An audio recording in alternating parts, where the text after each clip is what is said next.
상의의 로그, 비로그. 지금 시작합니다. 안녕하세요. 상의의 비로그 12번째 시간입니다. 그동안 잘 사셨나요? 요새 코로나 바이러스로 인해서 전국적으로 불안함과 공포감이 굉장히 심하죠.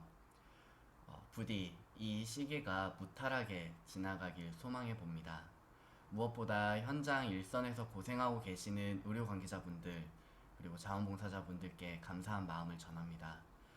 겨울이 가고 봄이 오듯이 이 시기도 우리는 잘 이겨내리라 믿고요. 네. 그리고 우리 손 깨끗이 씻고 개인 위생 관리에 조금 철저히 하면서 우리가 할 수 있는 것들을 하면서 이겨낼 수 있으리라 믿습니다. 네. 오늘은 이윤정 저자님의 배우처럼 액트 아웃 이 책으로 함께 해볼까 합니다. 사실 이 책을 구매하게 된 이유는 이 부제 때문이었어요. 보여주고 싶은 나, 원하는 나를 연출하는 생활 연기 훈련. 이 문구 때문에 사실 호기심에 구매해서 읽어봤는데 사실 생활 연기 훈련이라고 해서 배우들을 위한, 배우 지망생들을 위한 책이라고만 생각했었습니다. 하지만 읽어보니까 나를 객관적으로 알아야 하는 그 필요성과 이유 그것들을 통해서 이야기하는 마음 관리 책이라고 저는 해석했습니다. 오늘은 자기 객관화의 필요성과 그 방법에 대해서 이 책, 배우처럼 액트아웃 이 책으로 이야기를 나누어 보겠습니다. 오늘도 함께 해주실 거죠? 배우처럼 액트아웃. 네. 배우처럼 액트아웃. 일단 이 액트아웃 이 뜻은 나를 밖으로 꺼내다 라는 뜻이라고 저자님은 이야기합니다. 나를 밖으로 꺼내다. 왜?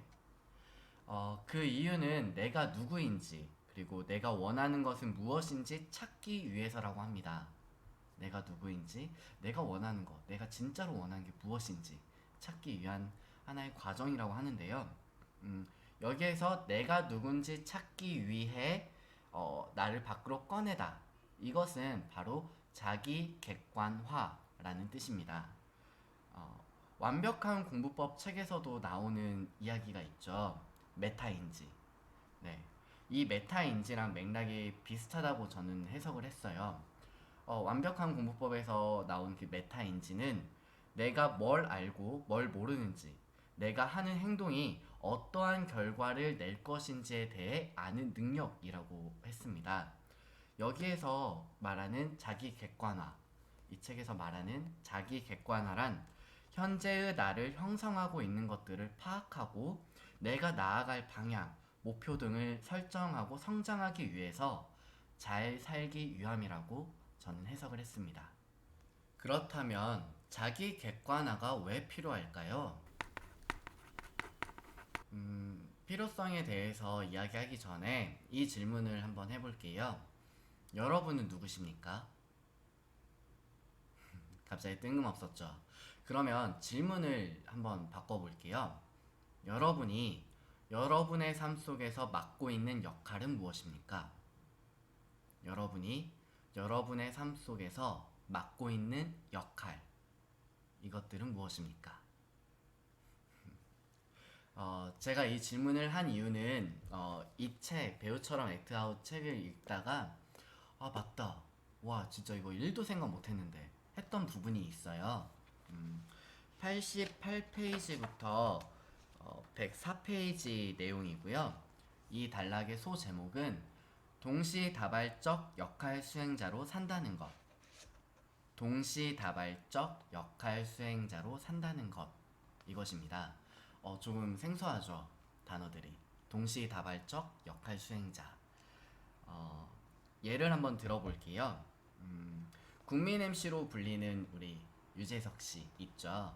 최근에는 하프까지 성공을 해내서 대단하다라고 하잖아요.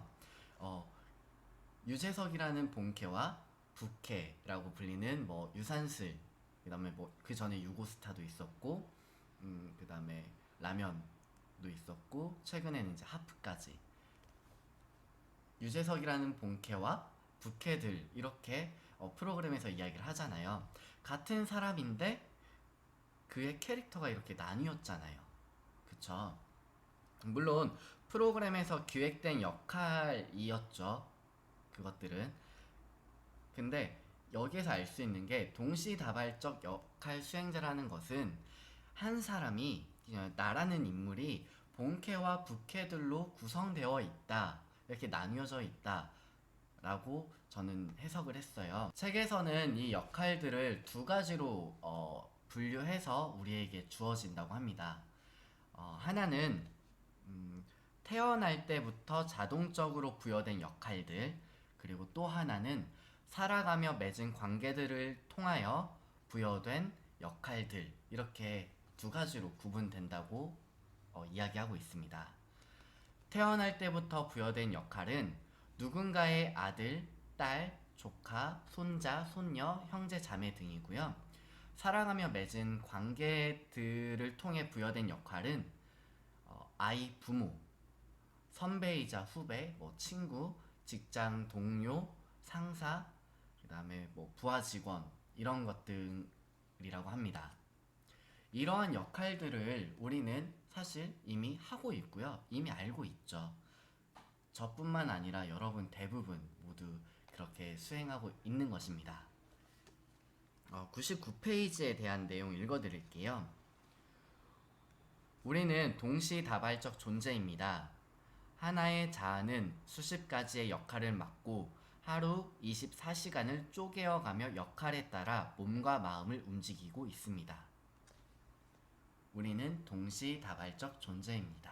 이 중에서 우리가 주로 우리가 주로 생각하고 행동하는 로그인하는 역할은 아마도 가족관계 속에서에 있는 나, 그리고 직업에 있는 직업 관계에 따라서 주어진 그 역할을 수행하는 나, 이것들을 주로 로그인하는 것이라고 저는 생각을 해요. 뭐 물론 친구들, 비즈니스, 그리고 뭐 관심 분야 등 자신이 속해 있는 집단에 따라서 주어진 역할들을 수행하고 있겠죠. 그런데 게임 캐릭터도 아니고 뭐 이렇게 구분을 어떻게 해? 심지어 그 구분을 하더라도 나 그 완벽하게 할 수 있는 방법이 있어? 뭐 이런 의문을 품을 수 있는데요. 뭐 초능력자도 아니고 당연히 결점 없이 완벽하게 수행하기는 힘들 것입니다. 근데 그건 받아들이고요. 그러다 보니 우리의 관계에 따라서, 상황에 따라서, 그리고 자신이 뭐 속해 있는 집단에 따라서 우리 마음이 상처를 받기도 하고요. 이해관계나 관점에 따라서 부딪히며 일어나는 문제들도 있고, 그리고 또한 그 안에서 우리는 또 해결하기 위해서 여러 역할들을 수행하고 있는 것이죠. 완벽하지는 않아도 사실 우리는 이미 하고 있어요. 그쵸? 저 같은 경우는 누군가의 아들이기도 하지만 직장에서는 상사이기도 하고 뭐 부하 직원이기도 하고 이런 것들에 오는 것들을 뭐 해결하려고도 하고 이렇게 행동을 하고 있는데 사실 이거를 가끔 깜빡깜빡하고 자각하지 못하기도 하잖아요. 이와 관련된 내용 읽어드릴게요. 책 103페이지에서 104페이지에 나온 내용입니다. 우리는 다양한 역할들을 동시다발적으로 수행할 능력을 갖춘 사람이기에 역할별로, 상황별로 잘 분류하고 대처합니다. 엄마 역할을 할 땐 일어난 일은 엄마 역할로 처리하고 고객과의 상담에서 벌어진 일은 그 상황 안에서 해결하려고 노력하죠. 수많은 역할들을 의도적으로 구분해 행동하는 영역과 관리하는 영역으로 나누어 보세요. 이렇게 자신을 객관화하면 실수는 최소로 줄어들고 더 심도 깊은 동기부여가 가능해집니다. 라고 써 있습니다. 여기에서 참 감사한 말이 우리는 다양한 역할들을 동시다발적으로 수행할 능력을 갖춘 사람이기에 우리는 이미 그 능력을 갖춘 사람이에요. 하기만 하면 돼요. 네. 여기에서 나오는 행동하는 영역과 관리하는 영역. 전 이거를 이렇게 해석을 했어요. 이미 하고 있는 역할들을 의식적으로 분류하고 그 역할들의 특성을 이해하고 현재 내가 처한 상황에 따라 우선순위를 정하고 수행하면 조금 더 수월하게 역할들을 동시에 동시다발적으로 수행할 수 있다고 전 이렇게 조금 해석을 했습니다. 물론 쉽지는 않죠. 그쵸? 왜냐면 감정이라는 게 있는 거잖아요, 우리는. 근데 뭐 물론 쉽지는 않지만 의식적으로 꾸준히 하다 보면 그것 또한 각 상황에 맞는 능력들을 우리는 발휘할 수 있다고 저는 생각합니다. 책에서는 위 이야기를 감정에 대해서 이야기를 하고 있어요. 근데 저는 여기에 좀 더 확장을 해서 감정을 포함한 우리의 삶에 대한 이야기라고 생각을 했습니다. 살아가며 겪는 관계에 따른 문제, 그리고 혹은 내 존재에 대한 의문, 뭐 이러한 것으로 확장해서 좀 생각하게 되더라고요.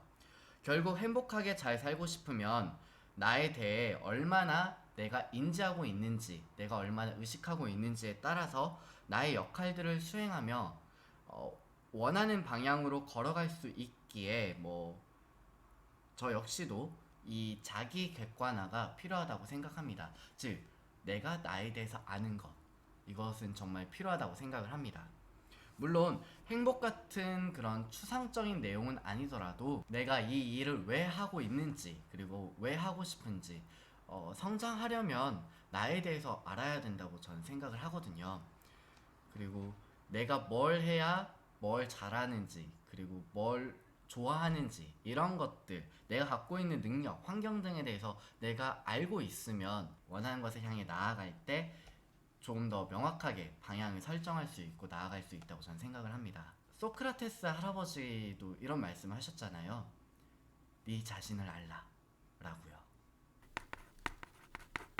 이처럼 우리는 이미 동시다발적 역할 수행자로서 살아가고 있다는 것을 알게 되었고 이 역할들을 잘 수행하기 위해서는 자기 객관화가 필요하다는 것을 알게 되었습니다. 그렇다면 자기 객관화하는 방법은 어떤 것이 있을까요? 오늘 두 번째 이야기, 자기 객관화하는 방법. 이거에 대해서 이야기 나누어 보겠습니다. 책 제목이 배우처럼 액트 아웃, 배우처럼 나를 꺼내다 이것인데 여기에서 배우처럼에 주목을 해볼게요. 왜 배우처럼 이 말이 붙어 있을까요? 일단 배우라는 직업은 여러분도 아시다시피 작품 속에 있는 캐릭터를 표현하는 직업이잖아요. 배우는 작품에 캐스팅이 된 후 대본을 보면서 자신이 맡은 캐릭터를 분석하게 됩니다. 자신이 맡은 캐릭터가 어떠한 환경에 처해 있고 어떠한 관계 속에 있으며 그리고 어떠한 목표를 향해 달려가고 있는지 이런 것들을 배우는 상상을 하고 기록을 하게 돼요. 이런 것들을 캐릭터 분석 작업, 캐릭터 분석 작업 과정 이렇게 표현하게 되는데요. 제가 왜 이 배우들이 하는 캐릭터 분석 과정을 이야기할까요? 눈치채셨겠지만 일단 제가 생각하는 배우는 사람이 사람을 표현하는 직업이라고 생각을 해요. 앞에서 나눈 첫 번째 이야기를 빌리자면 배우는 자기 자신이 아닌 대본 속에 있는 캐릭터가 수행하고 있는 동시다발적 역할을 표현하는 것이죠. 자신이 아닌 캐릭터를 표현한다. 이 뜻은 게임으로 비유하면 캐릭터를 새로 생성하고 대본 속에 있는 그 시간대로 성장시켜야 하는 것이죠. 그쵸? 그 과정을 분석이라는 작업 과정을 거치게 됩니다.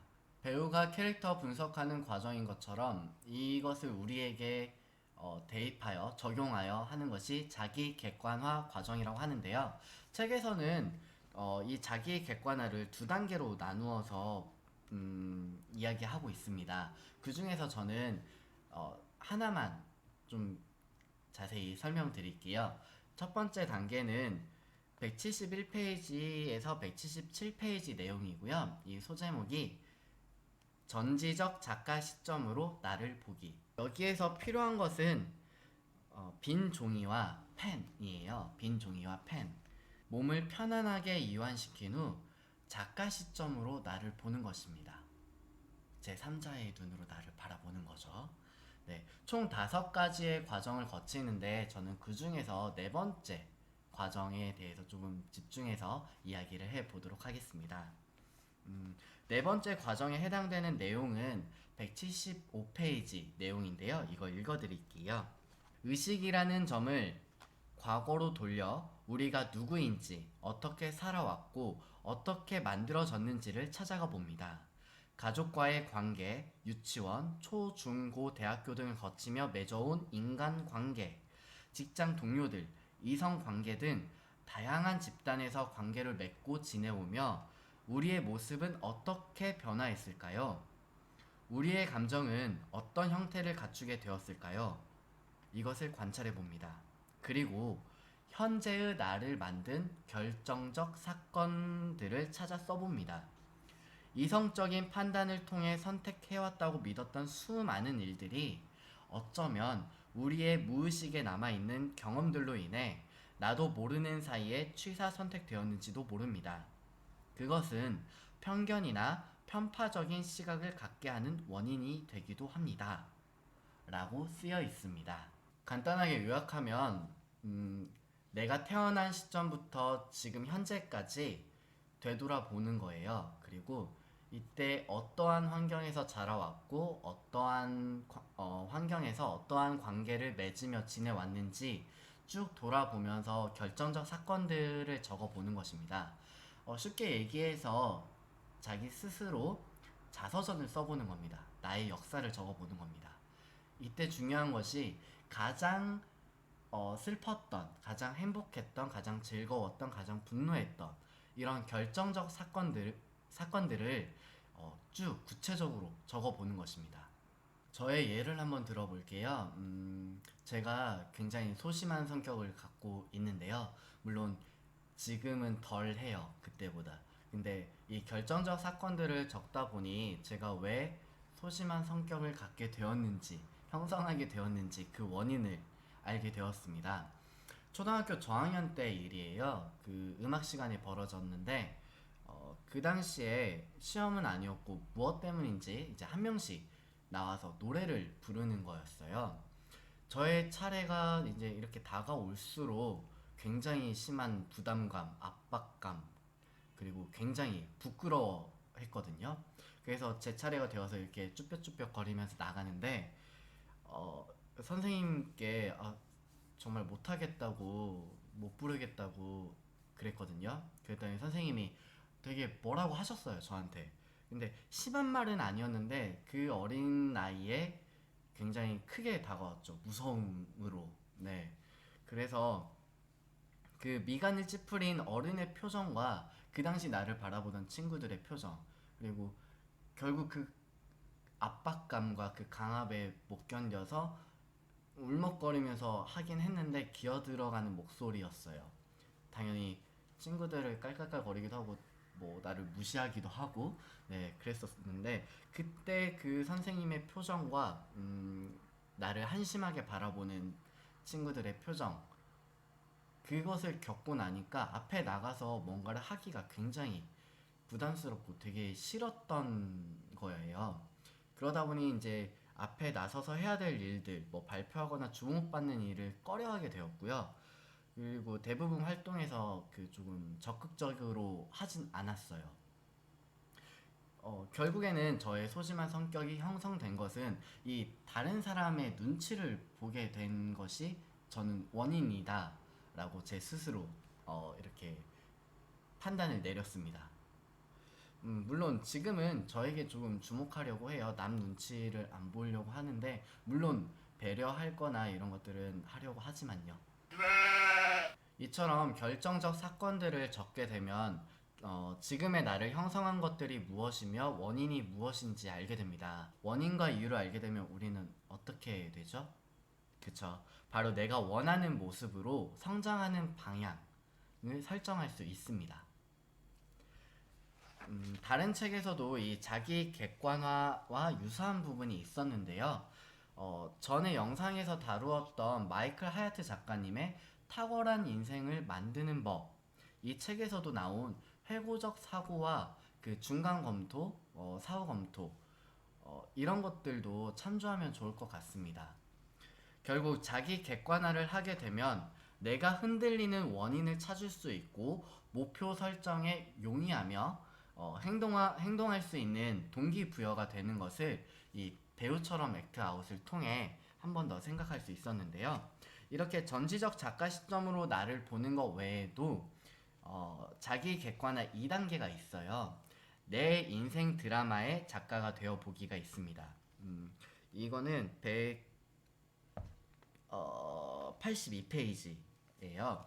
그러니까 1단계에서 말했던 5가지 과정 중 전 네 번째 과정이 이제 결정적 사건 적는 거였잖아요. 이것들보다 조금 더 구체적으로 나는 어떤 인물인지 내 스스로를 조금 더 구체적으로 알아보는 거예요. 배우들로 치면 이 캐릭터를 분석하는 구체적인 과정과 저는 동일하다고 생각을 합니다. 이거는 사실 이윤정 저자님이 운영하는 AA랩 감성교감연구소의 자기 객관화 검사 도구라고도 하는데요. 다는 아니고 좀 훑어볼게요. 일단 뭐 자기 객관화 2단계 과정 중 첫 번째, 나는 어떤 인물인가? 나이, 성별, 키, 몸무게, 피부색, 용모, 헤어스타일, 의상 스타일, 건강상태, 목소리 뭐 쭉 있고요. 그 다음에 주변 인물 관계도가 있어요. 이거는 우리의 가족 구성원을 완성해 보는 거예요. 이렇게. 네. 이런 식으로. 네. 나를 구성하고 있는, 나를 중심으로 구성하고 있는 가족 구성도를 한번 완성해 보는 거고요.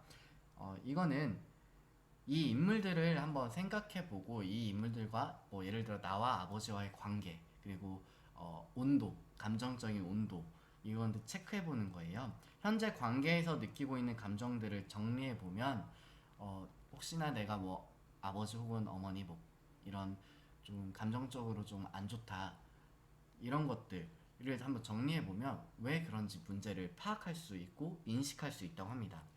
그리고 세 번째는, 네, 결국엔 이 자기객관화 2단계의 방법, 내 인생 드라마의 작가가 되어보기는 현재 나를 구성하고 있는 것들, 나를 형성하고 있는 것들을 구체적으로 다 적어보는 거예요.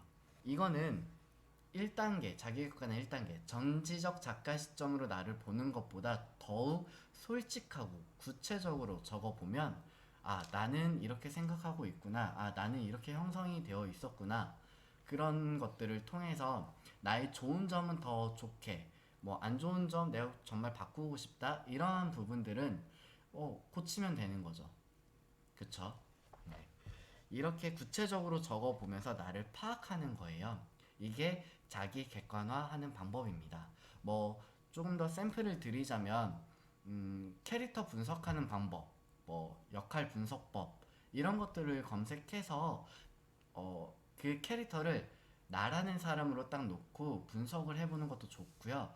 조금 더 내가 바라는 나의 모습은 어떤 걸까? 쭉 적어보는 것도 좋아요. 그래서 나와 그냥 내가 바라는 나를 서로 비교 분석을 해서 나는 내가 이런 모습을 원하니 이런 모습으로 한번 살아보도록 노력해보자. 뭐 이렇게 하게 되면 조금 더 자기에 대한 그 성장을 할 수 있을 거라고 저는 생각합니다. 그만큼 자기 객관화하는 것들은 너무나 필요한 과정이라고 저는 생각합니다. 지금까지 이윤정 저자님의 배우처럼 액트아웃, 이 책을 통해서 자기 객관화를 해야 하는 이유와 그 방법에 대해서 이야기를 나눠봤습니다. 대다수 사람들은 행복하고 싶고 능동적으로 성장하고 싶고 잘 살고 싶어 하잖아요. 저도 그 중에 한 사람이고요. 각자가 갖고 있는 삶의 목표들을 향해서 다가갈 때, 혹은 목표를 찾고 싶을 때, 내 스스로가 나 자신에 대해서 알고 있으면 그 목표를 향해 갈 때 힘이 될 것이라고 저는 생각합니다. 무엇보다 나를 알아가는 과정은 저는 나를 존중하는 과정이라고 생각을 해요. 이 책에는 제가 말씀드린 것보다 더 자세하고 더 깊고 이렇게 구체적으로 적혀 있고요. 특히 그 감성 능력 향상 그리고 면접, 관계 형성에 있을 때 이런 거에 있어서 감정을 다스리는 것 등 되게 많은 내용들이 담겨 있으니 한 번쯤은 꼭 읽어보셨으면 좋겠고요. 특히 뭐 연기 훈련이라기보다는 마음을 다스리는 그리고 감성적으로 소통할 수 있는 그런 기술, 네, 이런 것들 마음 관리 책이라고 저는 생각을 합니다. 오늘은 여기까지고요. 다음 영상으로 찾아뵐 때까지 그때까지 건강하시고 우리 모두 잘 살자요.